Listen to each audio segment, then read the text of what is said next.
नमस्ते, welcome to my channel. हाँ, मैं जिंदा हूँ पे। आपके प्रेम और सहयोग के लिए आप सबका शुक्रिया। काफ़ी लोग जुड़ रहे हैं हमारे साथ, बहुत अच्छा लग रहा है देख के। आशा करते हैं यूं ही आप हमारे वीडियो को आगे फॉरवर्ड करेंगे, शेयर करेंगे, लाइक करेंगे और हमारे बताए हुए ट्रीटमेंट को आप अपने लाइफ में इस्तेमाल में लाएंगे। तो आज हम बात करने वाले हैं डायबिटीज़ पे। किसी ने हमें कमेंट करके पूछा है कि डायबिटीज़ के ऊपर अगर कोई जानकारी आप दे पाए तो बहुत अच्छा होगा। तो अवश्य हम डायबिटीज़ के ऊपर बात करेंगे, डायबिटीज़ के ऊपर हम जानकारी देंगे। डायबिटीज़ फ़िलहाल तो कोई बहुत बड़ा रोग नहीं है, क्योंकि इन दिनों में देख रहे हैं कि काफ़ी लोगों को ये डायबिटीज़ की तकलीफ़ दिखाई दे रही है। काफ़ी लोगों के ब्लड में हमें डायबिटीज़ डायग्नोस हो रहा है। तो उससे घबराने की कोई ज़रूरत नहीं है। ये हमारे लाइफस्टाइल का कसूर है जिसके वजह से हम बीमार हैं। तो हमें कुछ तो कोशिश करनी होगी हमारे लाइफस्टाइल को चेंज करने के लिए।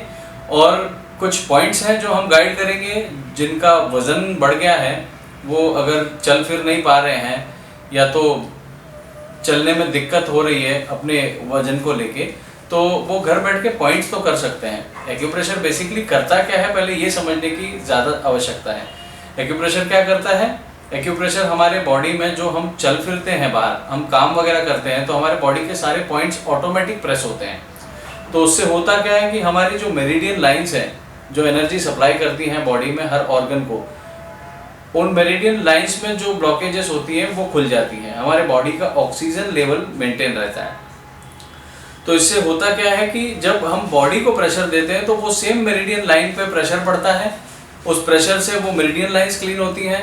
पर्टिकुलर ऑर्गन जिसके लिए हम ट्रीटमेंट करना चाहते हैं, उसमें ब्लड सर्कुलेशन अच्छा मिलता है, उसको ज़्यादा मिलता है, जिससे हीलिंग सिस्टम हमारा बढ़ जाता है और जिसके वजह से हमारा ट्रीटमेंट होता है। तो आइए हम चलते हैं हमारे ट्रीटमेंट की ओर बिना समय गंवाए, क्योंकि डायबिटीज़ क्या है ये किसी को बोलने की ज़रूरत नहीं है। डायबिटीज़ के बारे में आप गूगल करो, आपको काफ़ी सारे लेख मिल जाएंगे, लेकिन उससे बचने के लिए जो है वो हम आपको बताएंगे। तो चलते हैं हमारे ट्रीटमेंट की ओर। ये हमारा पैनक्रिया पॉइंट्स का चार्ट। अभी हम आ गए अपने ट्रीटमेंट की ओर। अभी हम देखते हैं कि पैनक्रिया के पॉइंट को हाथों में किस तरह से ढूंढना है, ठीक है। अभी हम थोड़ा करीब से दिखाते हैं। जैसे कि आप देख रहे हैं कि अंगूठा ये जो है यहाँ से शुरू हुआ है, तो ये जो पॉइंट बनता है यहाँ से अगर आप एक सीधी लाइन ले जाते हो इस तरह, और इन दो उंगलियों के बीच में से अगर एक सीधी क्रॉस लाइन इस तरह से ले आते हो, जहाँ पे आके ये प्लस साइन बनता है, जो क्रॉस सेक्शन बनता है इसका, वहाँ पे पैनक्रियाकस का पॉइंट होता है। उसके एग्जैक्ट ऊपर स्टमक का पॉइंट होता है, ठीक है। आपको स्टमक के पॉइंट्स तो करने ही होंगे। किसी भी ट्रीटमेंट में आप अगर स्टमक के पॉइंट्स करते हैं तो बहुत अच्छा रिजल्ट आएगा आपको। पाचन का जितना भी काम है वो स्टमक में ही होता है। अब पैनक्रियास के पॉइंट्स को अगर आप इस तरह से अपने हाथ को देख के इस तरह से पकड़ेंगे तो भी वो पॉइंट एग्जैक्टली वहीं आपको मिलेगा। बट आपको प्रेस कैसे करना है? अपने दूसरे हाथ से, जैसे ये बायां हाथ है हमारा, अपने दूसरे हाथ से पैनक्रिया के पॉइंट को रख के यूँ हमको प्रेशर देना है। कम से कम 2 से 3 मिनट तक हमको प्रेशर देना है। हमें रुक रुक के प्रेशर देना है। अगर मैंने इस तरह से ज़ोर से प्रेशर दिया है अभी इस वक्त, तो सपोज़ मैं दिमाग में अपने गिन लूँगा 1 से 10 तक की गिनती, उसके बाद मैं छोड़ दूँगा। दोबारा से मैं दूँगा इसमें प्रेशर, फिर मैं छोड़ दूँगा 10 तक की गिनती करके। इस तरह से आप टाइम नोट कर लीजिए घड़ी में कि 2 से 3 मिनट जैसे ही हो जाएं आप इसको छोड़ सकते हैं। उसके बाद आप स्टमक के पॉइंट्स को कर लीजिए। स्टमक के पॉइंट्स को आपको यूँ प्रेस करना होगा।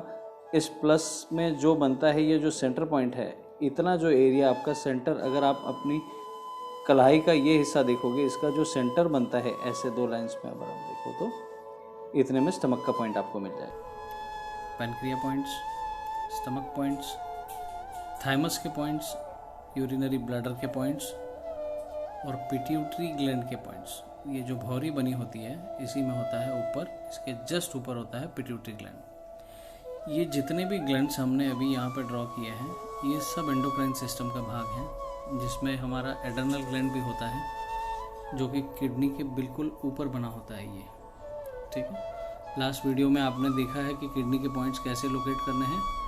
वो जो क्रॉस सेक्शन बनता है उसके जस्ट ऊपर एड्रेनल पॉइंट्स होते हैं, जिस पे मेथी की पट्टी आफ्टर ट्रीटमेंट, आफ्टर वो अगरबत्ती के सेक के बाद आपको करना है, ठीक है। उसी प्रकार यहाँ भी एक मेथी की पट्टी लगेगी। उससे पहले आप अगरबत्ती से सेक लेंगे, वो हम बताएंगे कैसे करना है। हर जगह पे हमको सेम करना है, ठीक है। ये कम से कम 1 से 1.5 मिनट सेक लेंगे इस पर, इन सारे पॉइंट्स पे।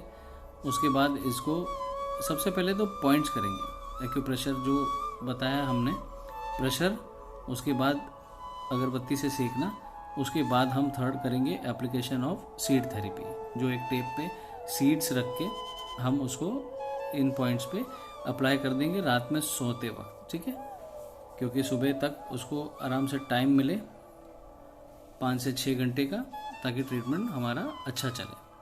तो इस प्रकार आप इन सब चीज़ों को फॉलो कीजिए और ट्रीटमेंट का लाभ उठाइए। कुछ भी ज़रूरत हो कॉन्टैक्ट नंबर पे फ़ोन करके आप बात भी कर सकते हैं, और कुछ आवश्यकता होगी मदद की तो ज़रूर की जाएगी।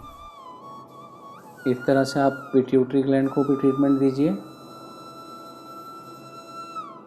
कम से कम 1.5 से 2 मिनट, कम से कम स्किन से इतना ऊपर रखना है आपको, 10 mm तक ऊपर रख सकते हैं आप। इन पॉइंट्स को भी इस तरह से आपने ट्रीटमेंट देना है, इन पॉइंट्स को भी आपने इस तरह से ट्रीटमेंट देना है। इससे आपके ऑर्गन्स को हीट एनर्जी मिल जाएगी, वो अगर डिप्लीटेड है तो एनर्जेटिक हो जाएंगे, चार्ज हो जाएंगे। आपको इस तरह से ब्लडर को भी ट्रीटमेंट देना है, ठीक है। ज़्यादा सेक लगे तो थोड़ी देर के लिए उठा लीजिए, दोबारा पास आके लगाइए। सेक लगे तो उठा सकते हैं, दोबारा पास लाके, लेकिन ट्रीटमेंट कम से कम 1 से 1.5 मिनट आपको देना है। तो इस तरह से आप सेक का ट्रीटमेंट दीजिए। उसके बाद आप मेथी पट्टी लगाइए, वो हम बताएंगे आपको किस तरह से लगानी है। आप मेथी इस तरह से लगा लीजिए इस पॉइंट पे, ठीक है। उसके बाद सेम आप एक पट्टी लेके पैनक्रिया के पॉइंट पे भी लगा लीजिए, आप थाइमस के पॉइंट पे लगा लीजिए, आप ब्लडर के पॉइंट पे लगा लीजिए। उसके बाद आपको सिर्फ लगाना है किडनीज के पॉइंट के ऊपर, राइट। आपको इस तरह से पॉइंट्स लगाने, और आप देखिए इस प्रकार ये रहेगी यहाँ पे 4 से 6 घंटे।